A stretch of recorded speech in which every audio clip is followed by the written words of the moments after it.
আসসালামু আলাইকুম প্রিয় শিক্ষার্থী বন্ধুরা, আজকে আমরা খুবই গুরুত্বপূর্ণ একটি এমসিকিউ নিয়ে আলোচনা করব। সিলেট বোর্ড 2000। এখানে তোমরা দেখতে পাচ্ছ নিচের কোনটি আঁকতে পরিসীমা ও একটি কোণের প্রয়োজন।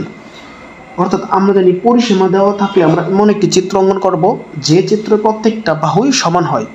আবার বলছি, পরিসীমা থাকলে এমন একটি চিত্র অঙ্কন করতে পারি যে চিত্রের প্রত্যেকটি বাহু সমান। এখানে আমরা যদি ট্রাপিজিয়ামের কথা বলি, ট্রাপিজিয়াম হচ্ছে এমন চতুর্ভুজ এক জোড়া বাহু সমান কিন্তু অপর দুই বাহু সমান নয়, সুতরাং এটা হবে না। এখানে সামান্তরিক যদি আমরা লক্ষ্য করি, সামান্তরিকের বিপরীত বাহুগুলো সমান ও সমান্তরাল, সুতরাং সামান্তরিকও হবে না। এখানে দেওয়া আছে বর্গে, আমরা জানি বর্গের প্রত্যেকটি বাহু সমান, সুতরাং এটা বর্গ হতে পারে। এবং দেওয়া আছে রম্বস, আমরা জানি রম্বসেরও প্রত্যেকটি বাহু সমান, এটা রম্বসও হতে পারে।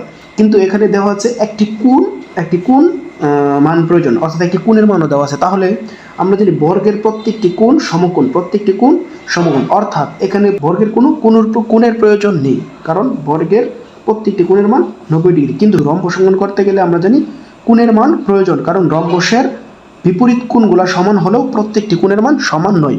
সুতরাং পরিসীমা ও একটি কোণ থাকলে অবশ্যই আমরা রম্বস অঙ্কন করতে পারবো, সুতরাং এটার আনসার হবে রম্বস।